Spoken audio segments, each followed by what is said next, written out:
Ever since I was a kid, stereotypes were forced onto me, with the sentence, "Men don't cry," always echoing in the back of my mind. I cried a lot as a kid, but to myself when I could, because I was always ashamed to cry, and it always made crying much worse for me. Something that should be relieving became painful.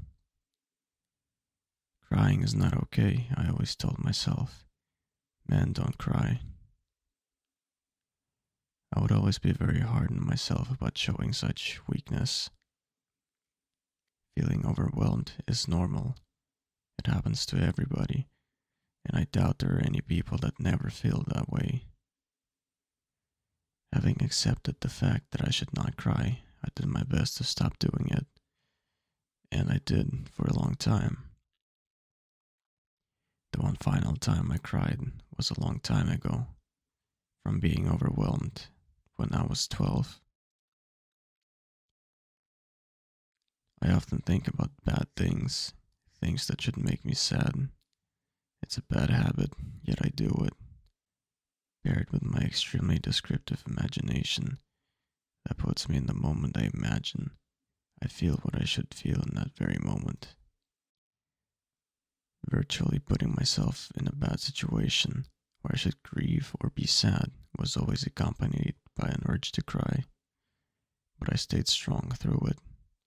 I trained myself to show no weakness when feeling overwhelmed by emotions. Sometimes I feel an unhearable voice in my head tells me that I should feel a certain emotion in a moment, and I obey the command to show it, but without feeling it. This is how I tend to show my emotions. Now that I think about it, crying is a part of us. I guess you could say it's one of the things that makes humans, well, human. It relieves emotions, it makes people feel better. But what I did was a mistake I've lately been regretting. If crying is one of the best ways to relieve pain, I locked and barred myself out of it. For years, I've been gathering stress. All stress and negative emotions piled up, layers on top of layers, all virtually inside of me, with no way to let them go. Not being able to live with it would drive someone crazy, I think. I believe I adapted more or less. Years of stress don't filter out on their own fast. For me, as of now, it still can take up to years to filter some things out of my mind. It's like going into debt, but mentally, owing more and more to someone else, or perhaps a concept stapled far back in the guidelines of my mind. Almost a year ago, I was in a short lived relationship. A relationship where many of my strengths and weaknesses showed me my true nature upon reflection. Forcing myself to not show weakness but trying to open up about it made me feel worse. I started to feel uncomfortable sharing and being honest about my problems. I'm scared to show that I'm scared. Scared of showing weakness. At some point, this relationship turned into a relationship no one would want to have. I felt trapped. I was unawarely trying to force my partner to help me help myself. She didn't want to have that in her life. She was not willing to deal with me, and it's totally understandable. To me, she felt like the only person I could trust at the time. It was hard to let her go when I craved comfort.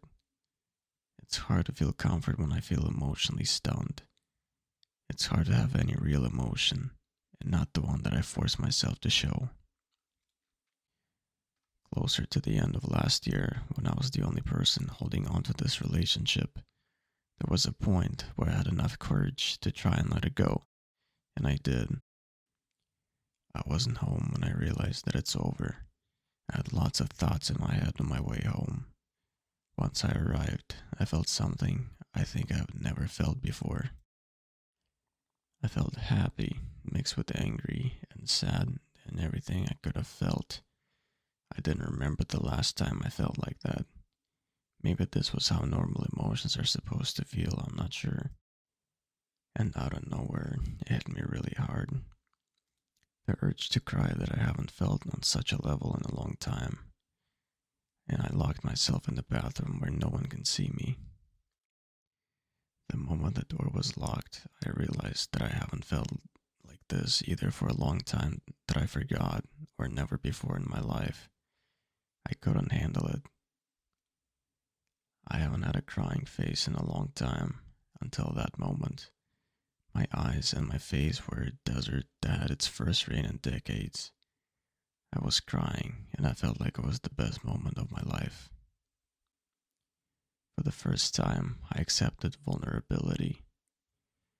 This vulnerability, in the shape of tears that I had written all over my face as I was looking in the mirror, made me feel like a person for once.